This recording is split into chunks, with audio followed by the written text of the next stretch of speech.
विठ्ठल जय हरी विठ्ठल विठ्ठल विठ्ठल जय हरी विठ्ठल विठ्ठल विठ्ठल जय हरी विठ्ठल विठ्ठल विठ्ठल जय हरी विठ्ठल विठ्ठल विठ्ठल जय हरी विठ्ठल विठ्ठल विठ्ठल जय हरी विठ्ठल जय हरी विठ्ठल जय हरी विठ्ठल जय हरी विठ्ठल जय हरी विठ्ठल. नमस्कार. सिद्ध साधक साधना या यूट्यूब चॅनल आणि फेसबुक पेज तर्फे गरजे अवघे पंढरपूर ही मालिका आपली सुरू आहे. त्यामध्ये विविध संतांचे अभंग, त्याचा अर्थ हे सगळं आपण पाहत आहोत. ज्यांना आता वारीला जाणं जमत नाही, जमलं नसेल किंवा काही शक्य झालं नसेल, अशा सर्व भक्तांसाठी त्यांना विठुमाऊलीचे दर्शन, तो आनंद या सगळ्या अभंगातनच द्यावा असा काहीतरी विचार असावा, म्हणून सिद्ध साधक साधनांनी ही गरजे अवघे पंढरपूर ही मालिका सुरू केलेली आहे. विठ्ठल गजरामधला आनंद, आत्मानंद मिळावा या कल्पनेने साकार झालेल्या संत मांदियाळीमध्ये संत जगन्मित्र नागा आणि संत जोगा परमहंस यांची परमानंद यांच्या अभंगाचा स्वाद आज आपण घेणार आहोत. संत जगन्मित्र नागा यांचा अभंग सुरुवातीला नीलाताई काणे म्हणतील. मी त्यांना विनंती करते की त्यांनी अभंग म्हणायला सुरुवात करावी. येतोय आवाज? हो.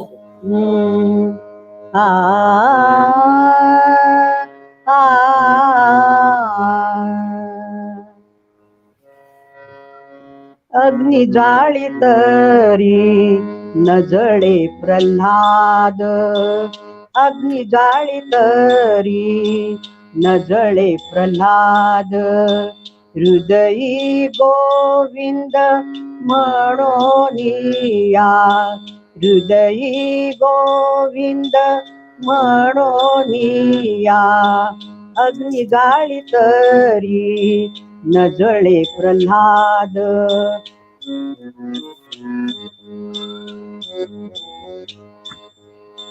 अग्नि जाळी तरी न जळे गोपाळू, अग्नि जाळी तरी न जळे गोपाळू, हृदयी देवकी बाळू म्हणोनिया, हृदयी देवकी बाळू म्हणोनिया, अग्नि जाळी तरी न जळे प्रल्हाद.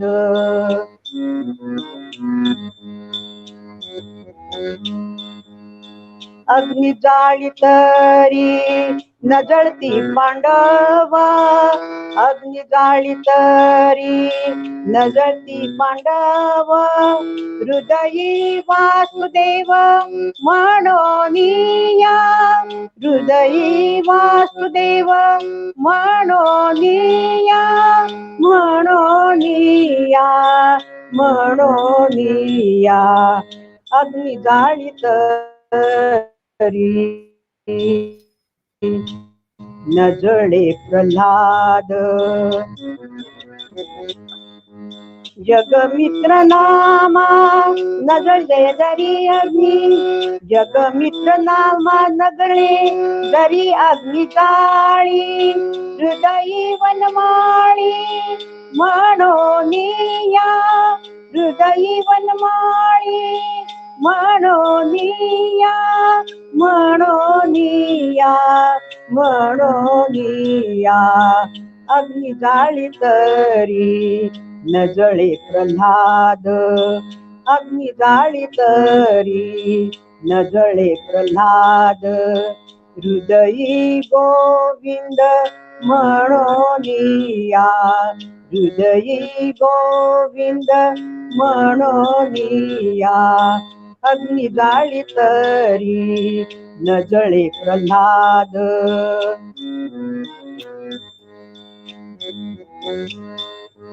पांडुरंग पांडुरंग पांडुरंग पांडुरंग पांडुरंग पांडुरंग पांडुरंग पांडुरंग पांडुरंग पांडुरंग पांडुरंग पांडुरंग.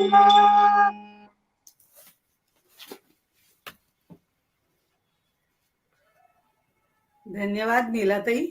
अगदी खरंच पांडुरंगाच्या गजरामध्ये आणि पंढरीला गेल्यासारखं वाटलं. आता तिथे गेलोच आहोत तर त्या विठ्ठलावर जो सगळ्यांचा लाडका परमभक्त जे आहेत ते जे जोगा आहेत, नागा आहेत, यांच्याबद्दल आपण बघणार तर आहोतच, पण पंढरीला गेलोच आहोत तर अनायसे आपण त्या विठुरायाची सुद्धा थोडी प्रार्थना करूया आणि मग प्रवचनाला सुरुवात करूया. महायोग पीठे तटे भीमरथ्या वरं पुंडरीकाय दातुं मुनीन्द्रै समागत्य तिष्ठन्त मानन्दकन्दं परब्रह्मलिङ्गं भजे पाण्डुरङ्गं परब्रह्मलिङ्गं भजे पाण्डुरङ्गं परब्रह्मलिङ्गं भजे पाण्डुरङ्गं. रामकृष्ण हरी. महाराष्ट्रामध्ये सर्व संप्रदायांमध्ये संख्येने मोठा असलेला अत्यंत लोकप्रिय असा संप्रदाय म्हणजे वारकरी संप्रदाय आहे. या भक्ती संप्रदायाचं मूळ स्वरूप वैदिक धर्माचं तत्वज्ञान प्रतिपादन करणं असं आहे. ज्ञानदेवांनी भागवत धर्म शिरोधार्य मानला आणि वारकरी संप्रदायाने त्यांची ज्ञानेश्वरी शिरोधार्य मानली. समाजातील भेदभाव नाहीसे व्हावेत म्हणून एकनाथ महाराजांनी महत्वपूर्ण योगदान दिलं आणि त्यांचं एकनाथी भागवत संप्रदायाने शिरोधार्य मानलं. जगद्गुरु तुका अवतार नामियाचा अशा तुकाराम महाराजांची गाथा सर्वांना पूजनीय ठरली. आणि नामदेव महाराजांनी नाचू कीर्तनाचे रंगी असं म्हणून संप्रदायाची ध्वजा अगदी गंगा सिंधू या खोऱ्यापर्यंत नाचवली. या नामदेवांच्या संत मांदियाळीतले थोडे अपरिचित वारकरी संत म्हणजेच शांत सुस्वभावाचे जगन्मित्र नागा. त्यांच्या स्वभावामुळेच कदाचित त्यांना जगन्मित्र म्हणत असावेत. हे खरं म्हणजे परळी वैजनाथचे 14व्या शतकात जन्म झाला असं म्हटलं जातं. बहामनी काळातली जी मुसलमान राजवट होती त्यातले हे संत. संत सावतामाळी, गोरा कुंभार, संत श्री नामदेव महाराज यांच्यासारख्या श्रेष्ठ संतांच्या सहवासात असणारे आणि त्यांच्या बाजूला नम्रपणे उभे राहणारे, त्यांच्यापेक्षा वयाने थोडेसे लहान असणारे अशा या संत श्रेष्ठांच्या तुलनेमध्ये थोडे कनिष्ठ असणारे असे संत नागा.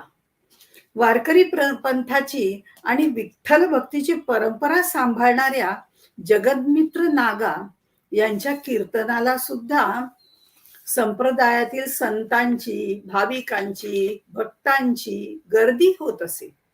गावात भिक्षा मागून ते आपला सगळा चरितार्थ चालवत असत. अत्यंत निरीच्छ वृत्तीने वागणाऱ्या या संताला गावकऱ्यांनी जमिनीचा तुकडा दिला, दान म्हणून दिला, भेट म्हणून दिला, तो त्यांनी आदरपूर्वक नाकारला. आसक्ती रहित सेवाभावानी भगवंत भक्ती करणारे जगन्मित्र नागा ज्ञानदेवांच्या विचाराने आणि नामदेवांच्या मार्गदर्शनाखाली पारमार्थिक कार्य करीत होते. असे हे जगाचे मित्र जगन्मित्र संत नागा. दुसऱ्या एका प्रसंगामध्ये पांडुरंगाने वाघाचं रूप घेतलं असं सांगितलं आणि त्याचप्रमाणे एका प्रसंगामध्ये असंही सांगितलं की घरात सर्वजण झोपले होते. ते झोपलेले असताना घराला आग लागली. म्हणजे जसं वाघाचं रूप घेऊन त्यांना वाचवलं, त्याप्रमाणे घरात सुद्धा आग लागली होती आणि तो सगळा उजेड पाहिल्यानंतर त्यांना जाग आली. घर जळत असताना त्यांनी पांडुरंगाचा धावा केला आणि सगळे त्याच्यामध्ये सुखरूप राहिले. जळत्या घरातून यांना पांडुरंगानेच वाचवलं असं सांगण्यात येतं. अशा या चमत्कार कथा श्री नामदेवांनी लिहिलेल्या संत चरित्रे यामध्ये आपल्याला पाहायला मिळतात. आता तोच अभंग नीलाताईंनी म्हटला होता.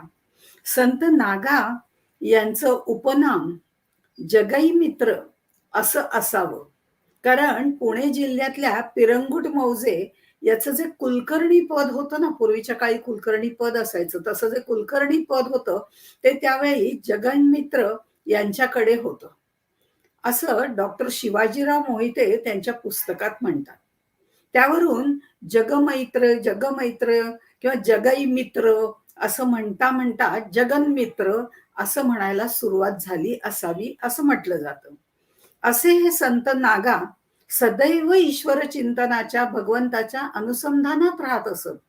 ते समाधान प्राप्त करत असताना त्यांना नागा स्वामी नावाच्या संत पुरुषाचा सहवास लाभला. त्यांच्या चरणी ते लीन झाले आणि त्यांच्या स्पर्शाने त्यांच्या नामाने त्यांच्याशीच एकरूप झाले. म्हणून त्यांच्या जगन्मित्र या उपनावाच्या आधी नागास्वामींची मोहर म्हणजे त्याच्यामध्ये लावली गेली आणि लोक त्यांना जगन्मित्र नागा असं म्हणू लागले.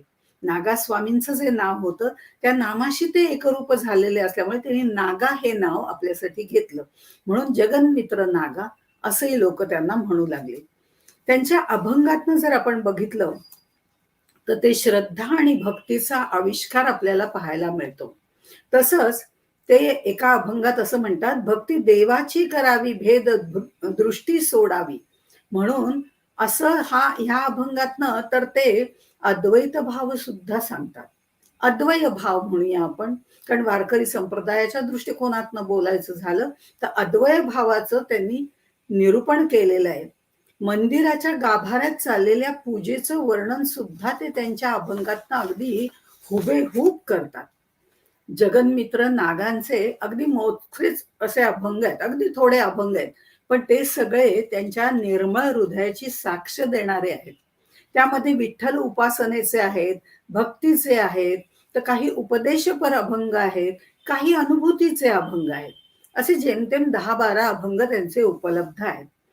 जगन्मित्र असले तरी सुद्धा त्यांचा मत्सर करणारे लोक त्या काळातही होतेच की.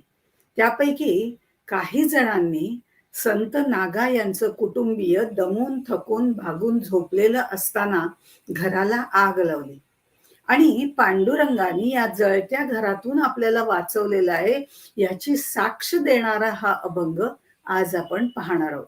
त्या अभंगात जगन्मित्र नागा यांनी सहज सुंदर शब्दामध्ये पुनरावृत्ती केलेली आहे शब्दांची आणि एक अनुप्रास साधलेला आहे. प्रल्हाद, श्रीकृष्ण, बिभीषण अशी पौराणिक उदाहरणं देऊन त्यांचं रक्षण करणाऱ्या भगवंताची नावं सुद्धा त्यांनी त्यानुसार घेतलेली आहेत आणि त्यामुळे हा अभंग जरा प्रासादिक झालेला आहे. त्याच्यामध्ये पहिल्यांदा ते म्हणतात, अग्नी जाळी तरी न जळे प्रल्हादू, हृदयी गोविंदू म्हणोनिया. अग्नीनी प्रल्हादाला जाळण्याचा प्रयत्न केला, पण त्याच्या हृदयामध्ये भगवंत होता, त्यामुळे अग्नी त्याला जाळू शकला नाही. हा सरळ सरळ अर्थ झाला. ही कथा आहे त्यामागे. ती कथा अशी आहे, होलिका ही हिरण्यकश्यपूची बहीण, होळी करतो ना आपण त्यावेळची होलिका, ती हिरण्यकश्यपूची बहीण, तिला कोणी मारूच शकत नव्हतं. तेव्हा तिच्या मांडीवरती प्रल्हादाला दिलं आणि तिला पेटवून दिलं. त्यावेळी तिचं दहन झालं, पण प्रल्हादाला कोणी काहीही झालं नाही. कारण ज्यांनी पंचभूतांवरती विजय मिळवलेला आहे, ज्यांनी आत्मतत्वाशी नामसाधनेने एकरूपत्व साधलेलं आहे, त्या प्रल्हादाला कोण जाळणार? कारण त्या पंचमहाभूतांवरती अग्नी, आप, वायू, तेज वगैरे यांच्या ह्याच्यावरती त्याचं आधिपत्य होतं. आणि त्यामुळे त्याच्यावर विजय त्यांनी मिळवलेला होता. त्याला कोणीही जाळू शकलं नाही, पण त्या होलिकेचं मात्र दहन करण्यात आलं. आता ह्याच्यामध्ये ज्या गोष्टी वाईट असतात त्यांचं दहन करावंच लागतं आणि ते होतं सुद्धा. पण जे सत्य, शिव, सुंदर आणि शाश्वत आहे ते मात्र तसंच राहतं. हृदयी गोविंद म्हणून या, कारण गोविंद, गो म्हणजे इंद्रिय, आणि इंद्रियांवर ताबा असलेला हा गोविंद. आणि हृदयी गोविंद असं म्हणताना कोणी हे, तर हे प्रल्हाद. प्रल्हाद म्हणजे तरी काय? प्रकर्षेण आल्हाद ज्याच्या हृदयामध्ये भरलेला आहे तो प्रल्हाद. खरं म्हणजे हा उच्चार जो आहे तो प्रल्हाद असा नाहीये, प्रल्हाद असा उच्चार आहे. पण पारंपरिक दृष्टिकोनातनं किंवा आपण म्हणत म्हणत गेलो आणि तो प्रल्हाद असा उच्चार झाला. पण प्रकर्षेण आल्हाद असा तो प्रल्हाद असा उच्चार आहे. असो, हा जो स्वानंदात डुलत बसलेला आहे त्याचा आनंद ओसंडून वाहत आहे. का तर सातत्याने अनन्य भावानी न अन्य या भावानी नाम घेणाऱ्या त्या हृदयामध्ये परमेश्वर बसलेला आहे. त्या प्रल्हादाच्या हृदयामध्ये परमेश्वर स्थित आहे, जो आनंद रूप आहे. सदैव नामस्मरणात रत असलेल्या प्रल्हादाच्या अंतःकरणामध्ये गोविंदाचा वास आहे. आणि अंतःकरण म्हणजे तरी काय? करण म्हणजे इंद्रिय, आणि जे आत आत आत जे आहे ते इंद्रिय म्हणजे अंतःकरण. तिथे गोविंदाचा वास आहे. म्हणजे इतक्या खोलवर तो भगवंत रुजलेला आहे, बसलेला आहे, हृदयस्थ झालेला आहे. जिथे गोविंदाचा वास आहे त्यामुळे हृदयामध्ये वासना वासच करू शकत नाही. वासना वास करतात म्हणून पुनर्जन्म आहे, पण वासना इथे वासच करू शकत नाहीत. आणि ज्या गोविंदाचा हृदयामध्ये वास आहे त्या प्रल्हादाला अग्नी कसं जाळू शकेल? ते शक्यच नाहीये. अग्नी जाळी तरी न जळती गोपाळू, हृदयी देवकी बाळू म्हणून या. भागवतातल्या 10व्या स्कंदामध्ये ही कथा आहे. सर्व गोप यमुनेच्या जवळ असलेल्या एका मुंजक वनामध्ये राहिले होते. मुंज नावाचं एक गवत आहे, ते जिथे वाढलेलं होतं त्याला मुंजक वन असं म्हटलं जातं.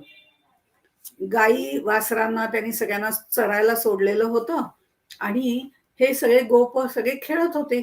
आणि त्यावेळेला मोठा वणवा तिथे लागला.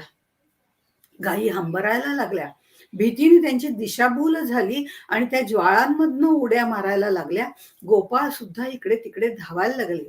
पण हे सगळे जण श्रीकृष्णाचा धावा करायला लागले. त्यावेळी श्रीकृष्णाने त्यांना, म्हणजे बालकृष्णाने त्याच्या ज्या बाललीला सांगितले त्याच्यामध्ये त्यांनी असं म्हटलं होतं की श्रीकृष्णाने त्या बालकृष्णाने त्यांना डोळे मिटायला सांगितले आणि मग भगवंतानी आपली बाललीला सुरू केली. त्यामध्ये तो अग्नी त्यांनी आपल्या मुखामध्ये आकर्षित करून घेतला. मुखात अग्नी अजायत असं जे म्हटलं जातं ना, तर ते मुखामध्ये अग्नी सगळा शोषून घ्यायला सुरुवात केली, आकर्षून घ्यायला सुरुवात केली. आणि अग्नी परमेश्वराच्या मुखातूनच निर्माण होतो. ज्या वेळेला उत्पत्ती झाली त्यावेळेला त्याच्या मुखातूनच अग्नी निर्माण झालेला आहे. त्या अग्नीचा लय म्हणजे विलय त्या मुखातच होतो. हे दाखवण्यासाठी प्रत्यक्ष श्रीकृष्णाने तो अग्नी आकर्षून घेतला आणि आपल्या मुखामधून तो गिळून टाकला, विलीन करून टाकला. त्या गोपाळांनी त्या देवकी नंदनाला आर्ततेने हाक मारली होती. खर तर जीवाभोवती हा भवसागराचा वडवानल जो आहे तो कायम असतोच. अशा वेळी डोळे मिटून अंतर्मुख होऊन अंतर्मुख साधना करून शांतपणे सर्व संकटांना सामोरं जायचं असतं. तेच श्रेष्ठ असतं. हे सगळं त्याच्यावर सोपवून आपण निर्धास्त झालो तर या संकटातून म्हणजे या भवसागरातून सुद्धा तो आपल्याला दूर काढतो. आणि म्हणून हृदयी देवकी बाळू, हा हृदयामध्ये देवकी बाळ आपल्याला साठवणं गरजेचं आहे. हा संदेशही त्यांनी भक्तीपर इथे दिलेला आहे. अग्नी जाळी तरी न जळे पांडव, हृदयी वासुदेव म्हणोनिया. पांडवांना हस्तिनापुरातून बाहेर पाठवून द्यायचं ठरवलं होतं. आणि आपल्याला ह्या कथा माहिती आहेत म्हणून त्या थोडक्यात थोडक्यात सांगते आता, की ह्या ज्या पांडवांना हस्तिनापुरातून बाहेर काढून पाठवायचं, दूर पाठवून द्यायचं, आणि ते दूर गेले की दुर्योधनाने अन्य सर्वांना विविध प्रकारे खुश करायचं. हे दुर्योधनाने शकुनी, कर्ण, दुःशासन, बघा सगळे सहवास सगळे ह्याचेच आहेत. त्यामुळे यांच्या सगळ्या संगनमतानी विचारांनी ते ठरवलं होतं. असे हे लोक जे दुर्वर्तनी आहेत, त्या सगळ्यांनी जर ठरवलं तर होणारं कर्मही वाईटच असणार. पण ह्या सगळ्यांनी त्यांच्या विचाराने, शकुनी, दुर्योधन, कर्ण, दुःशासन, त्यांच्या विचाराने हे ठरवलं होतं. पण हे ठरवताना असा विचार म्हणजे मनामध्ये आला की यांना दूर पाठवण्यापेक्षा कायमच नष्ट केलं तर ते जास्त चांगलं. आणि या हेतूनी पुरोचना करवी लाक्षागृहामध्ये पांडवांसह कुंतीला जाळून मारण्याचा दुर्योधनाने कट रचला होता. पण त्या सगळ्यातनं श्रीकृष्णाने त्याला विदुराच्या करवी बाहेर काढलं होतं, वाचवलं होतं. त्यामुळे का? अग्निजाळी तरी न जळती पांडव, हृदयी वासुदेव म्हणोनिया. हे जसं आहे तसंच बिभीषणाच्या बाबतीमध्ये घडलेलं आहे. अग्निजाळी तरी न जळे बिभीषणाचे घर, हृदयी सीतावर म्हणोनिया. ही नावं पण देताना त्या त्या अनुषंगाने भगवंताची नावं दिलेली आहेत. संपूर्ण लंका दहन झालं, उड्या मारून मारून इकडून तिकडे. त्या हनुमंतांनी लंका दहन केल्याची कथा आपल्याला माहिती आहे. पण बिभीषण हा रामभक्त होता. तो मात्र अग्नीपासून त्याचं घर सुरक्षित राहिलं, कारण केवळ रामभक्ती आणि सदाचाराचं वर्तन. त्याच्या हृदयामध्ये असलेला सीतापती, त्या सीतापतीचा, त्या श्रीरामाचा हा कृपांकित झाल्यामुळे त्याचं घर तसं अन्य सज्जनांच्या घराला हनुमंतानी हात लावलेला नव्हता. हेही आपल्याला लक्षात घ्यायला पाहिजे. हनुमंत सुद्धा भक्तच होता, की दास होता. तो जे त्याचे भक्त आहेत, श्रीरामाचे भक्त आहेत, त्यांचं घर कसं बरं जाळेल.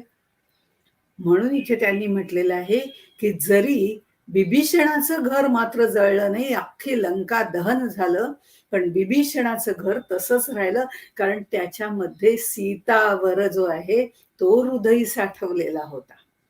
जगन्मित्र नागा न जळे, जगन्मित्र नागा न जळे, जरी अग्नी जाळी, हृदयी वनमाळी म्हणोनिया.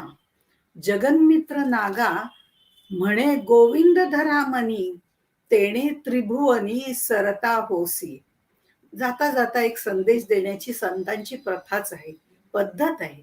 अभंगाची रीतच तशी आहे की ज्यामुळे कधीही भंग न पावणारा अभंग त्या अभंगाचे म्हणजे त्या परब्रह्माचे दर्शन घडवत असतो. भक्तांसाठी नाना रूप धारण करणारा जगजेठी पुंडलिकाच्या भावाला भुलून पंढरीत आलेला आहे. पुंडलिकाच्या भाव भक्तीला भुलून तो इथे आलेला आहे. त्या दैवताला पाहून, त्या विठ्ठलाला पाहून त्याचं ध्यान करताना आनंद निर्माण होतो. त्याच्या हरिकीर्तनामध्ये देह भान विसरून जायला होतं आणि तल्लीन व्हायला होतं. तल्लीन, त्याच्यामध्ये लीन होऊन जातो. जसं आत्ता सुद्धा आपण बघितलं की हा जो नागा आहे, म्हणजे जगन्मित्र नागा म्हणतात, नागा स्वामींमध्ये तो तल्लीन झाला होता. तशाप्रमाणे भक्त नेहमी तल्लीन होऊन जातो. त्या हरिकीर्तनाच्या रंगात देहभान विसरून जाताना तल्लीन व्हायला होतं. लोकांना सन्मार्ग दाखवणाऱ्या विठ्ठल भक्तीमध्ये नरदेहाचं सार्थक करता येतं. भक्तीमध्ये नाहून जाताना भेददृष्टी नाहीशी होते आणि एकात्मतेचा प्रत्यय येतो. असं सगळ्या गोष्टी त्यांनी अभंगातनं व्यक्त केलेलं आहे. आणि ते म्हणतानाच ते म्हणतात, जगन्मित्र नागा न जळे, जरी अग्नी जाळी, हृदयी वनमाळी म्हणोनिया. वनामध्ये गोपालांना वाचवणारा हा वनमाळी, त्यानीच मला माझ्या श्रद्धेपोटी या अग्नीतून बाहेर काढलेलं आहे, असं श्रद्धायुक्त अंतःकरणारे हे नागा आपल्याला सांगतायत. जगन्मित्र नागा म्हणे गोविंद धरा मनी, तेणे त्रिभुवनी सरता होसी. एकदा का या गोविंदाला हृदयस्थ केलं, गोविंदाला हृदयस्थ करणं एवढं सोपं नाहीये. गोविंद, ज्यांनी इंद्रियांवर ताबा मिळवलेला आहे, त्याला आपल्या हृदयात ठेवायचं असेल तर आपल्याला आधी इंद्रियांचं स्वामी व्हावं लागतं. इंद्रियांवर सत्ता करता आली पाहिजे, त्यांचा दास होऊन चालत नाही. त्यामुळे ह्या गोविंदाला हृदयस्थ एकदा केलं की त्रिगुण, त्रिविध ताप, त्रिलोक यातून बाहेर पडून भगवंत त्याच्याशी एकरूप आपल्याला होता येतं आणि त्याच्या स्वरूपाचं दर्शन होतं. हे त्रिभुवन म्हणजे स्वर्ग, मृत्यू, पाताळ. पण स्वर्ग, मृत्यू आणि पाताळ तर सोडूनच द्या, भक्तांच्या बाबतीमध्ये मृत्यूवरती, मृत्यू लोक म्हणजे या मृत्यू लोकावरती पुन्हा पुन्हा यावं लागतं भक्ती पूर्ण होईपर्यंत. त्या उन्मनी अवस्थेपर्यंत जाईपर्यंत त्याला पुनर्जन्म घ्यावा लागतो. पण सगळं झाल्यावर स्वर्गात सुद्धा त्याला जागा प्राप्त होते, वैकुंठ भुवन स्वर्ग, तिथेही जागा प्राप्त होते. पण तिथे पुण्य संपलं की लगेच परत यावं लागतं आणि मृत्यू लोकामध्ये यावं लागतं. म्हणजे बॅक टू पॅव्हेलियन असं जे आपल्याला यावं लागतं ना, तशा पद्धतीने परत यावं लागतं. म्हणून स्वर्ग सुद्धा फुटक्या होड्या आहेत असं ज्ञानदेव आपल्याला सांगतात. म्हणून जगन्मित्र नागा म्हणतात, ऐसा धरा दृढ भाव, जगन्मित्र नाग्याचा हा ठाव.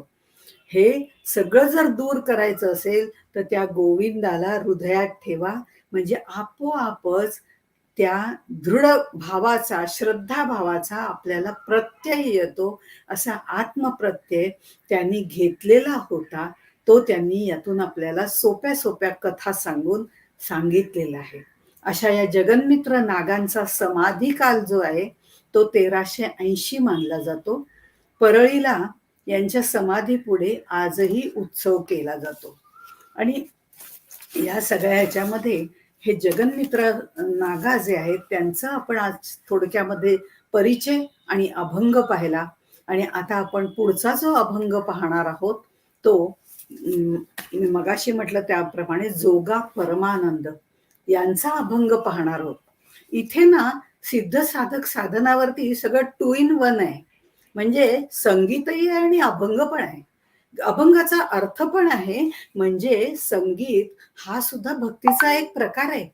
आणि त्या संगीताच्या म्हणजे संगीताच्या त्या माध्यमातून त्याच्याशी समरस सुद्धा आपल्याला व्हायचा आहे. आणि तो समरस होण्याकरता अर्थही तेवढाच महत्वाचा आहे. त्यामुळे इथे 2 in 1 अशी मेजवानी आपल्याला आहे.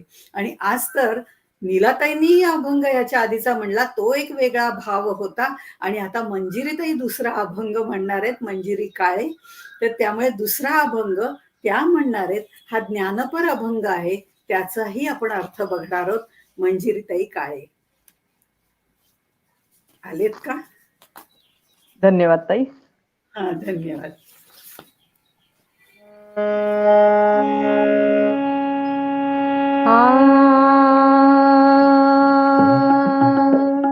बैसोनी संता घरी हो घेतली गुरगुंडी, बैसोनी संता घरी हो घेतली गुरगुंडी. आधी ब्रह्मांड नारळ, मेरू सत्व तो आढळ. आधी ब्रह्मांड नारळ, मेरू सत्व तो आढळ.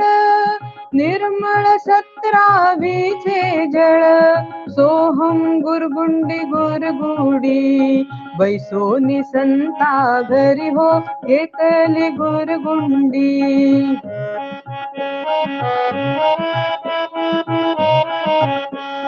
चिलमी त्रिगुण त्रिविध, मी पण खडा तो भेद. चिलमी त्रिगुण त्रिविध, मी पण खडा तो अभेद. तम तमाखू जाळून शुद्ध, तम तमाखू जाळून शुद्ध. वैराग्य विरळा घडघडी, बैसोनी संता घरी हो घेतली गुरगुंडी. बैसोनी संता घरी हो घेतली गुरगुंडी.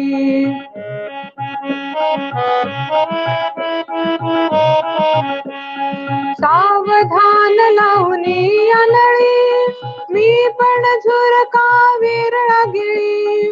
सावधान लावणी आंधळी, मी पण झुरका विरळा गिळी. जन्म मरणाची मुरकुंडी सांभाळी, जन्म मरणाची मुरकुंडी सांभाळी. दूर विषयाचा सोडी, बैसोनी संता घरी हो घेतली गुरगुंडी. बैसोनी संता घरी हो घेतली गुरगुंडी.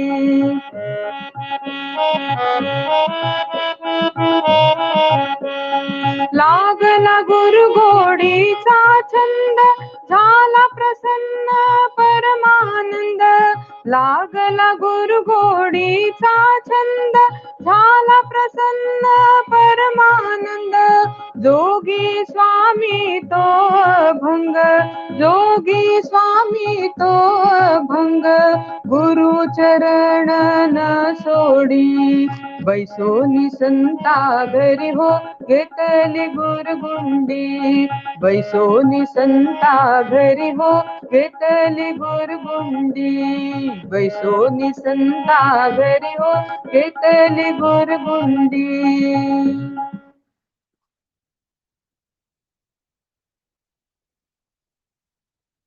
गुंडीमध्ये एकदम मदमस्त करून टाकलं. आणि खरंच आहे, हेही व्यसनच आहे गुरुगुंडीचं सुद्धा. आणि त्याचंच वर्णन या अभंगामध्ये केलेलं आहे. जोगा परमानंद या शतकातले कवी आहेत, संत कवी आहेत. बार्शी हे त्यांचं गाव. जोगा परमानंद भक्त, बरसत ग्रामात होता राहत, असं संत चरित्रकार महिपती म्हणतात. जोगा हे त्यांचं नाव. यांच्या सद्गुरूंचं नाव परमानंद, त्यामुळे जोगा परमानंद असं त्यांना म्हटलं जातं.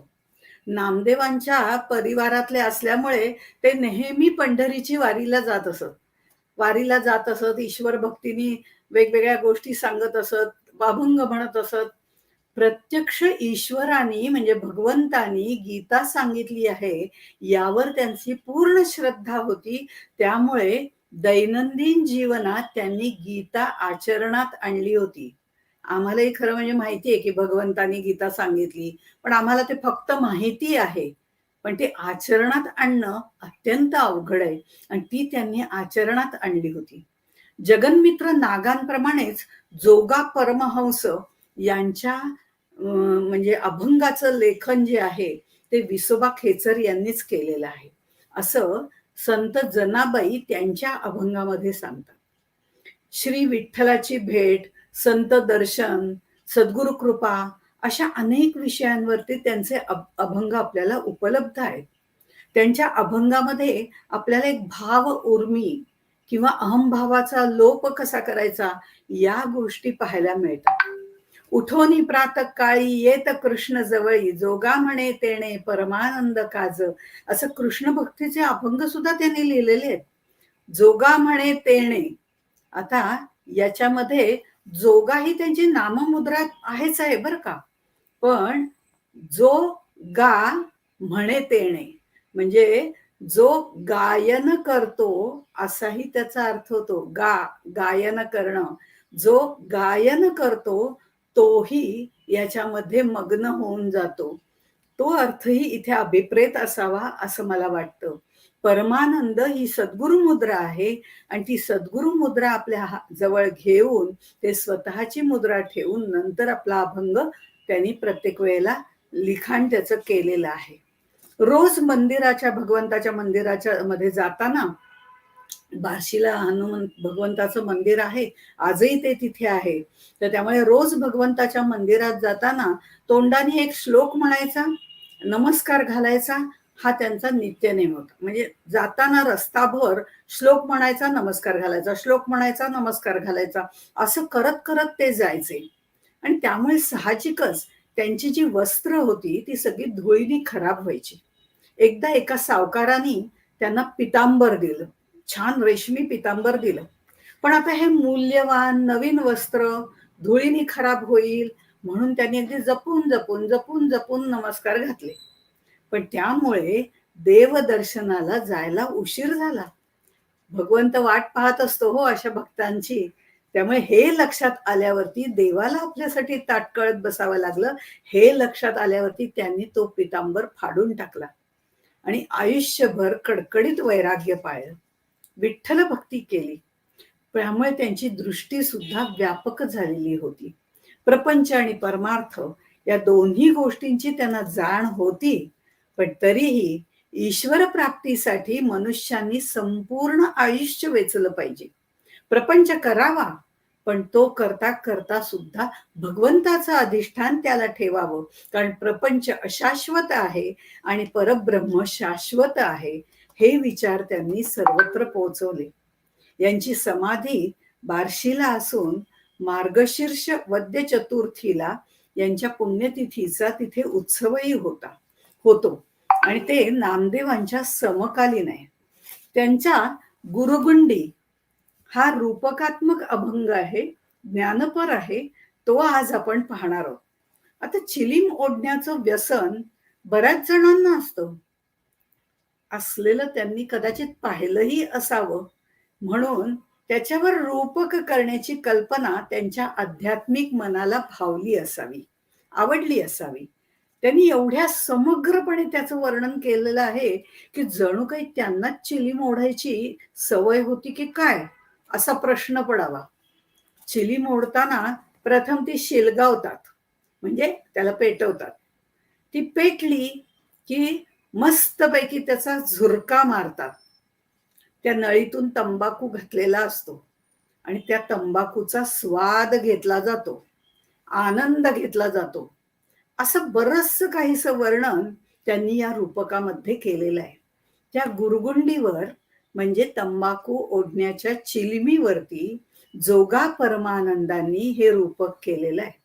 चिलीम ओढण्याची म्हणजे ती हातात धरण्याची, आपल्याला गजानन महाराजांच्या फोटोत दिसते ती आपल्याला. आता त्याच्या मागची कथा मोठी आहे, भक्ताची आठवण राहावी म्हणून त्यांनी ती घेतलेली आहे. पण चिलीम ओढण्याची आणि ती हातात धरण्याची सुद्धा एक वेगळ्या पद्धतीचा त्याचा थाट असतो. आपल्या भाषेत म्हणायचं झालं तर त्याची एक स्टाईल असते. ही चिलीम काही साधी सुधी नाही बर का, व्यवहारातली चिलीम नाहीये, ही संता घरची चिलीम आहे. हे अधोरेखित करून त्या जीवाचं, त्याच्या जीवनाचं सार्थक कशात आहे याचं वर्णन त्यांनी त्यामध्ये केलेलं आहे. बैसोनी संता घरी घेतली हो, घेतली गुरगुंडी, आधी ब्रह्मांड नारळ, मेरू सत्व तो आढळ. अहो ही आनंदाची धुनी आहे, ही संता घरची गुरगुंडी आहे, संत सहवासाची आहे. या तास असलं तरी समाधान होत नाही, तृप्ती होत नाही, त्यात रमावच असं वाटतं. अशी ही गुरुगुंडी आहे, अशी ही चिलीम आहे. ही तर तृप्तीची निजतृप्ती आहे आणि उभ्या उभ्या संत दर्शन सहवास असंही मिळत नाही बरं का. ती कशी बसूनच घ्यावी लागते. म्हणून मी म्हटलं मगाशी त्याची एक स्टाईल आहे. तर त्यामुळे ही जी गुरगुंडी घेतली जाते ती बसून टिपिकल ह्याच्यामध्ये, आणि ती झुरका मारणं ओढणं अशा पद्धतीची आहे, तिथं बसावं लागतं. ह्या यांच्या अभंगानुसार जर बघितलं तर जोगा परमानंद म्हणतात, अहो ही उभ्या उभ्या जमणार नाही. संतांचं दर्शन घेतलं, उभ्या उभ्या गेलो, नमस्कार केला, संपलं. आपण नाही का रस्त्याने जाताना नमस्कार करतो, असं असं करायचं की चाललो पुढे, तसं नाही आहे. तर इथे ठाण देऊनच बसावं लागतं, कारण उभ्या उभ्या संत दर्शन किंवा सहवास होत नसतो. तिथे बसून ठाण मांडून त्या सान्निध्यात बसून घेतलेली ही स्वानंदाची चिलीम आहे, आत्मानंदाची चिलीम आहे. आपलाच आपण आनंद घ्यायचा याच्यात त्याला स्वानंद म्हणतात. मी चिलीम ओढली आणि दुसऱ्याला आनंद झाला असं होत नाही. मी सत्संग केला, मी नामसाधना केली आणि आनंद दुसऱ्याला मिळाला असं होत नाही. आता काही कर्म करण्यासाठी, कार्य करण्यासाठी आपल्याला तत्पर राहावं लागतं. त्यावेळेला आपल्याला उभं राहावं लागतं की नाही. म्हणजे उत्तिष्ठ जाग्रत वगैरे आपण म्हणतो. हे उभं राहिलं तर पटकन आपण तत्पर होऊन पुढे होऊ शकतो. बसलेला माणूस उठायला जरा वेळ लागतो. पण इथे आता हे जे आहे ना, इथे जे आहे ते वर्णन जे आहे, इथं कर्तव्य नाही, प्राप्तव्य नाही, काहीच नाही. त्या परब्रह्माच्या अनुसंधानात राहायचंय. तो काय करील ते करवून घ्यायचंय. ही सगळं विदेह अवस्था आहे. त्यामुळे हा आनंद बैसोनी संता घरीच घ्यावा लागतो. आधी ब्रह्मांड नारळ मेरू सत्वतो आढळ. हा ब्रह्मांड नारळ, नार म्हणजे पाणी. सोपा अर्थ घेऊया आपण, खूप त्याच्या खोलात नको शिरायला. नार म्हणजे वरवर दिसणारा अर्थ. नार म्हणजे पाण्यामध्ये, म्हणजे नार म्हणजे पाणी. आणि पाण्यामध्ये जो भूगोळ निर्माण झालेला आहे तो नारळ. हा जो आहे हा पंचभूतांचा आणि त्रिगुणांचा सगळा कर्दम आहे. पण त्याला सत्वगुणाची बळकटी तेव्हाच येते जेव्हा संतागरी बैठक होते. हा मेरुमणी जो आपण जपमाळ करतो त्याच्यात सुद्धा मेरुमणी असतो, तो महत्वाचा. तिथपर्यंत आल्यावर तिथपासून सुरू होऊन वर्तुळ तिथपर्यंत पूर्ण होतं. तसंच मेरू पर्वत हा सुद्धा दृढ निश्चयाचा म्हणून समजला जातो. त्याच पद्धतीने याप्रमाणे सत्वगुण आपल्यामध्ये बळकटी देतो. केव्हा? जेव्हा संता घरी बैठक असते तेव्हा या गुरुगुंडीची मजा घेता येते. निर्मळ सावित्रीचे जळ सोहम गुरुगुंडी गुरुगुडी असं त्यांनी म्हटलेलं आहे. पुढे आधी गुरुगुंडी म्हटलंय आणि मग गुरुगुडी म्हटलेलं आहे. आता हे 17वीचे जळ म्हटलेलं आहे इथे त्यांनी. पण ज्ञानेश्वर माऊलींच्या ज्ञानेश्वरीमध्ये जर आपण बघितलं तर 17वीचे स्तन्य हा शब्द आपल्याला गुरुवंदना जी आहे त्यामध्ये पाहायला सापडतो. हा 16 कला आणि मग 17वी जीवन कळा असं म्हटलेलं आहे त्यांनी. तर 16 कला ज्या आहेत त्या कोणत्या? तर ह्या 16 कला कोणत्या आहेत त्या प्रश्नोपनिषदामध्ये सांगितलेल्या आहेत. प्रथम प्राण निर्माण झाले, मग श्रद्धा निर्माण झाली. श्रद्धेपोटी अहमची जाणीव किंवा संवेदना प्रबळ झाली. ती व्यक्त करण्याकरता पंचभौतिक शरीर निर्माण झालं. आणि शरीर नुसतं निर्माण होऊन चालत नाही, ते कार्य करण्याकरता इंद्रिय निर्माण झाली. आणि त्या कार्याला दिशा देण्याकरता मन तयार झालं. बरं, नुसतं मन असेल ना तर ते इकडे तिकडे कुठेतरी भरकटत जातं, विषयांमध्ये सापडतं. पण हे जर संता घरी ठेवलेलं मन असेल, तिथे चिकटून असलेलं मन असेल तर त्या मनाला दिशा मिळते. संता घरी आपल्याला भगवत भक्तीची दिशा मिळते. अशा पद्धतीने हे वर्णन कलांचं केलेलं आहे. त्यामध्ये आपण आता हे बोलता बोलता ज्या कला पाहिल्या त्या म्हणजे प्राण, श्रद्धा, पंचभूत, इंद्रिय, मन अशा या 9 कला आपण बघितल्या.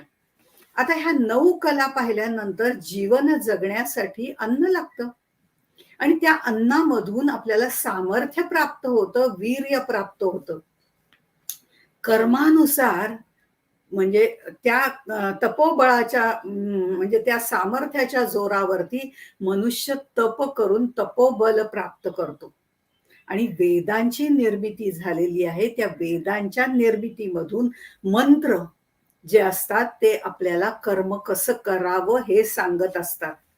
हे कर्म निर्माण झालं आणि कर्मानुसार पुढची गती भोगण्यासाठी सप्त लोक आणि सप्त पाताळ ज्याला म्हणतात म्हणजे 14 भुवन तयार झाली. प्रत्येक व्यक्ती वेगवेगळे कर्म करते, वेगवेगळं रंगरूप तिचं असतं. ते ओळखू यावं म्हणून त्याला नाम दिलं गेलं. म्हणजे प्रथम सांगितलेल्या ह्या 9 कला आणि नंतर सांगितलेल्या अन्न, वीर्य, तप मंत्र, कर्म, लोक, लोक म्हणजे 14 भुवन, नाम, या 7 कला, अशा एकूण 16 मानवी जीवन ज्या घटकांवर अवलंबून असतं त्याला कला असं म्हटलं जातं. आणि ह्या कला सांगितलेल्या आहेत ज्यामुळे मनुष्य आपलं जीवन म्हणजे पाणी, जीवन पाणी आहे आणि पाण्यामधलं हे जीवन जे आहे ते जगत असतो. पाण्यातलं का म्हटलेलं आहे, ते प्रवाही आहे, ते तो जगत असतो. म्हणून इथे त्यांनी 17वीचे जल असं म्हटलेलं आहे. आता हे मानवी जीवन त्याच्यावरती अवलंबून असतं, पण हाच मानवी देह जर आपण सन्मार्गाला, संतांच्या घरी गुरुगुंडी घेत राहिलो आणि ते जर आपण आत्मसात केलं तर आपल्याला या संतांच्या कृपेनी, संत संगानी आणि सद्गुरु कृपेमुळे 17वी कळा मिळते, ज्याचं वर्णन ज्ञानेश्वरीच्या 6व्या अध्यायात आहे.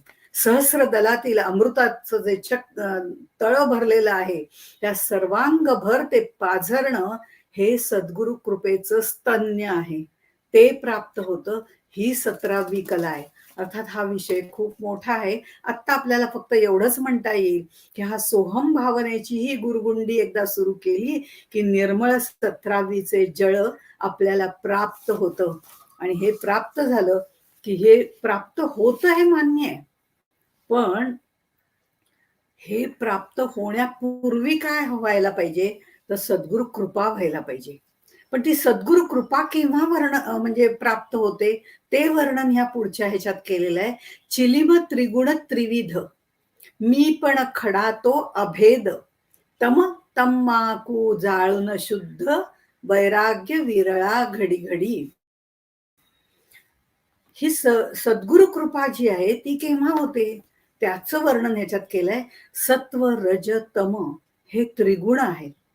त्यात रजोगुणी मीपणाचा अहंकार जो आहे ना त्याचा धूर निघत असतो, हा कायमच निघतो, आपल्याला त्याचा अनुभव असतो आणि आपण त्याच्यात पुन्हा म्हणायला जातो मला अजिबात अहंग नाहीये, मला अजिबात अहंकार नाहीये, मी एवढं करते पण मला अहंकार नाही. हा सुद्धा अहंकारच असतो, म्हणजे हा धूर कायम धुमसतच असतो.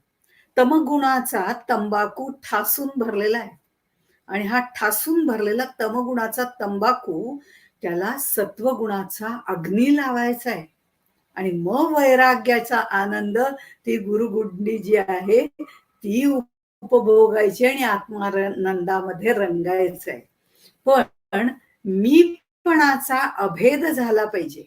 मीपणाचा जो खडा आहे त्यांनी म्हटलंय ना तो अडकतोच पहा कुठेतरी, त्याप्रमाणे मीपणाचा जो अभेद झालेला आहे हा अभेद आपल्यामध्ये झालेला आहे. तो शरीराला, देहबुद्धीला इतका चिकटून बसलेला आहे की मी म्हणजे देह हा अभेद निर्माण झालेला आहे आणि त्या परमेश्वराशी मात्र हा भेदानी वागतो. थांबा हा 2 मिनिटं, मी परमेश्वर भगवान म्हणजे देवांची पूजा करून येते. थांबा हा 2 मिनिटं, मी देवांची पूजा करून येते. म्हणजे काय, देव वेगळे आणि मी वेगळा, मी पूजा करते ना, त्यामुळे देव वेगळा आणि मी वेगळा. पण देहबुद्धी म्हणजे मी म्हणजे देह हे मात्र ठाम बांधलेलं आहे, अभेद बुद्धीनी बांधलेलं आहे. पण परमेश्वराशी मात्र तो भेद बुद्धीनी वागत राहतो. का, तर हा अहम हा खडा नेहमी बोचत असतो. अहम, अहंता, अहंकार, दर्प यांनी ही देहबुद्धी दृढ झवते. अहम ही सूक्ष्म जाणीव आपल्याला त्या तत्वापर्यंत घेऊन जाते. इथे सत्वगुण हा सद्विद्या अधिष्ठित असतो, अहमची सूक्ष्म जाणीव.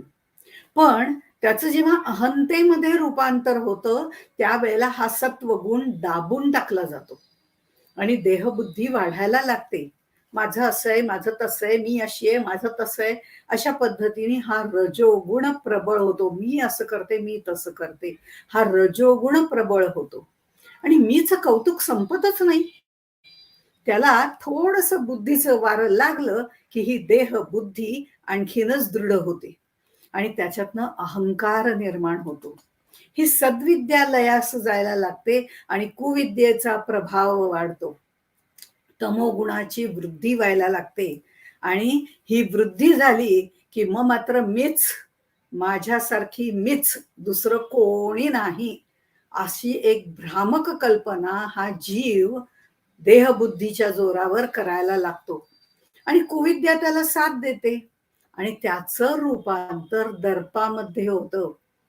मनुष्य स्वतःचं कौतुक स्वतः करतच राहतो, पण त्याचबरोबर नुसतं स्वतःचं कौतुक केलं तर ठीक आहे, लोक ऐकून घेतील, सोडून देतील, पण तसं होत नाही. इथे कुविद्येची साथ त्याला मिळालेली आहे, तमोगुणामध्ये रूपांतर व्हायला लागलंय. तो स्वतःचं तर कौतुक अखंड करतच राहतो, पण इतरांना तुच्छ लेखायला सुरुवात करतो. त्याचं काय, त्याला काही कळत नाही, म्हणजे त्याला तुच्छ लेखायला सुरुवात करतो. असं हे अहम, अहंता, अहंकार आणि हा पुढे निर्माण होणारा दर्प अशा पद्धतीने निर्माण होतो. दर्प याचाच अर्थ उग्रवास. तो कोणाला फारसा आवडत नाही, म्हणून त्या माणसापासून सगळी माणसं दूर राहायला लागतात. पण संतांच्या घरची गुरगुंडी घेतली की संत सहवासामध्ये हा तमोगुण नष्ट होऊन जातो. तमगुण हाच खरा तंबाखू आहे, तो चिलमीत भरलेला आहे आणि त्याची नशा चढते. म्हणून संत संघाचा सत्वगुण अधिष्ठित असा अग्नी त्याला लावावा लागतो आणि तो एकदा पेटला ना की त्रिगुण भस्म होऊन जातात. भगवंत सुद्धा अर्जुनाला म्हणतात, निस्त्रय गुण्यो भव अर्जुन. हे जे ते सांगतात ना, दुसऱ्या अध्यायात आहे मला वाटतं 45वा श्लोक, पण हे जे ते सांगतात ना, तो सत्वगुण मग चांगला नाही का असं आपल्याला वाटतो, तोही त्यांनी सोडून द्यायला सांगितला हो भगवंतानी. असं कसं, खरं सत्वगुण चांगला आहे, तो असू दे की. पण तो असू दे का, तर त्याचं उत्तर आहे नाही.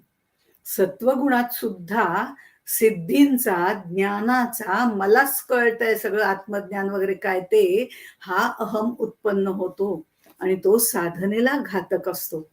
हे तीनही गुण जीवाला जन्म मृत्यूच्या ह्याच्या चक्रात अडकवत असतात, त्यांना सोडावंच लागतं. यालाच निस्त्रय गुण्यो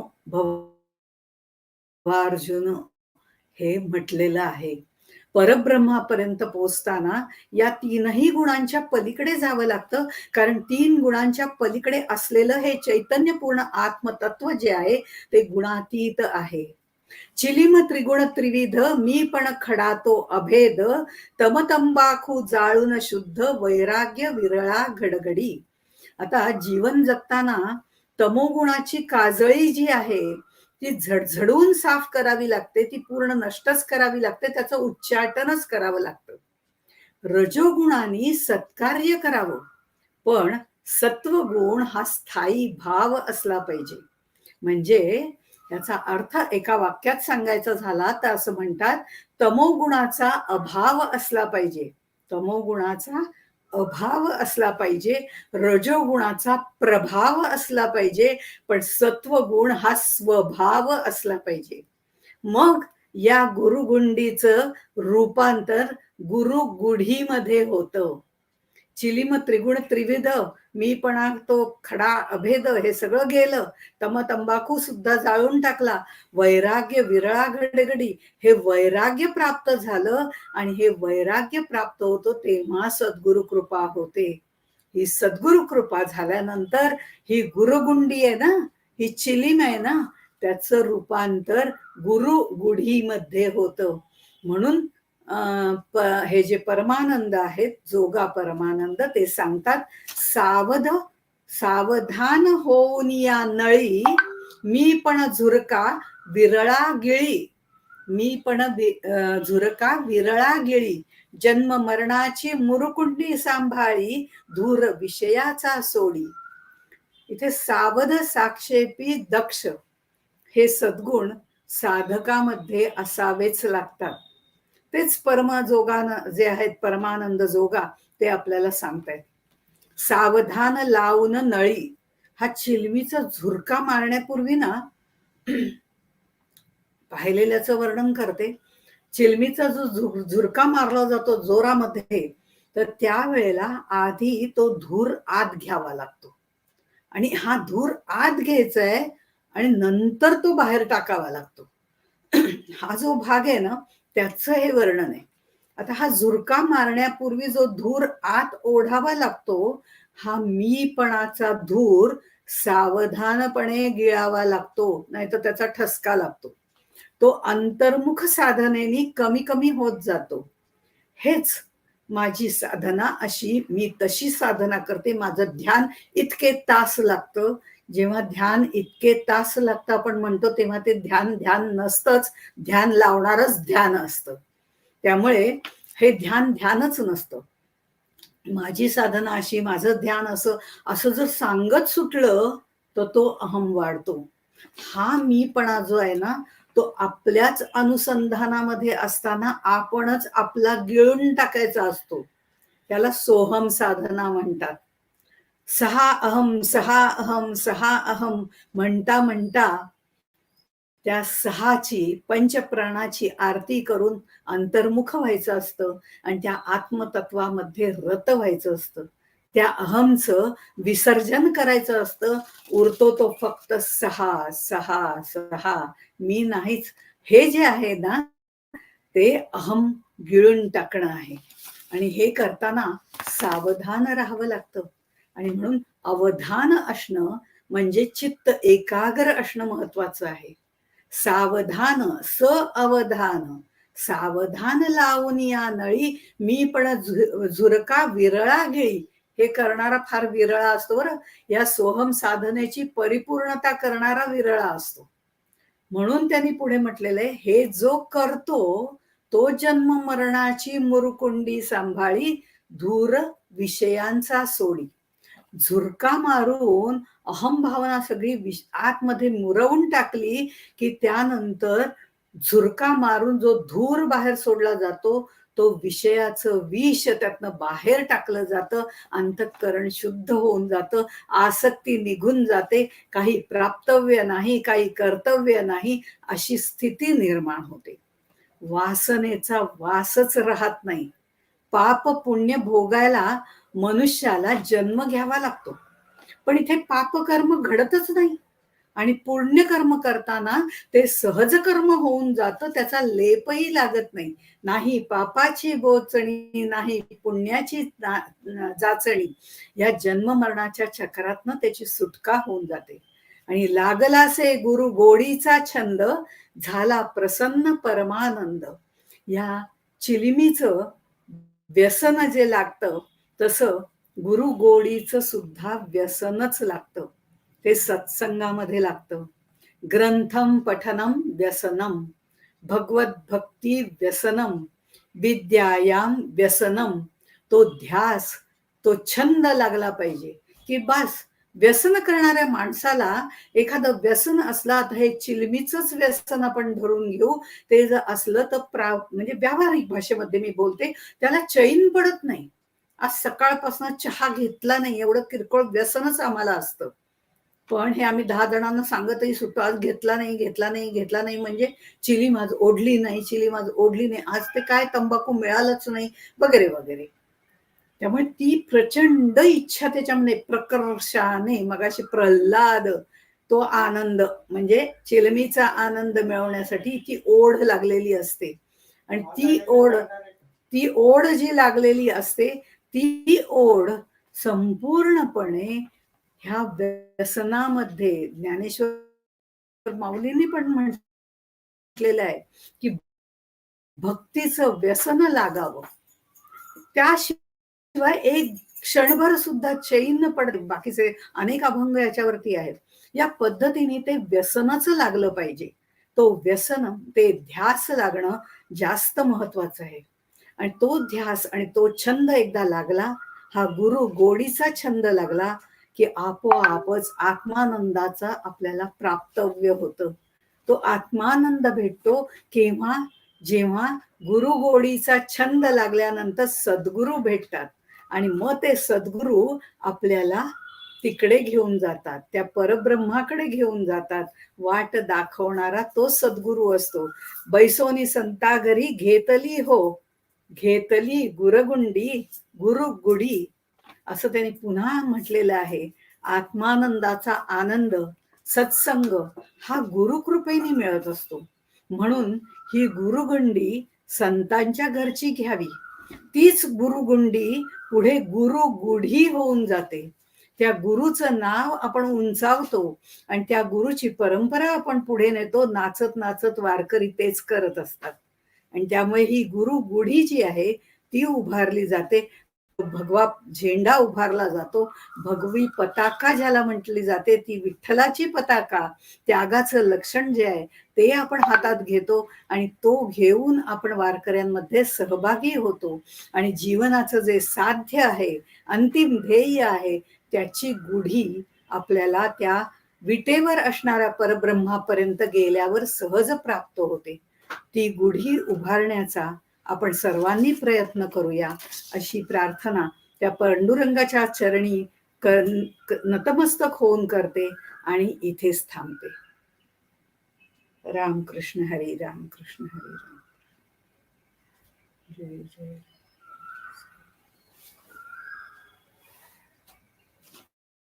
विठ्ठल जय हरी विठ्ठल, विठ्ठल विठ्ठल जय हरी विठ्ठल, विठ्ठल विठ्ठल जय हरी विठ्ठल, विठ्ठल विठ्ठल जय हरी विठ्ठल, विठ्ठल विठ्ठल जय हरी विठ्ठल, विठ्ठल विठ्ठल जय हरी विठ्ठल, विठ्ठल विठ्ठल जय हरी विठ्ठल, विठ्ठल विठ्ठल जय हरी विठ्ठल, जय हरी विठ्ठल, जय हरी विठ्ठल, जय हरी विठ्ठल, जय हरी विठ्ठल.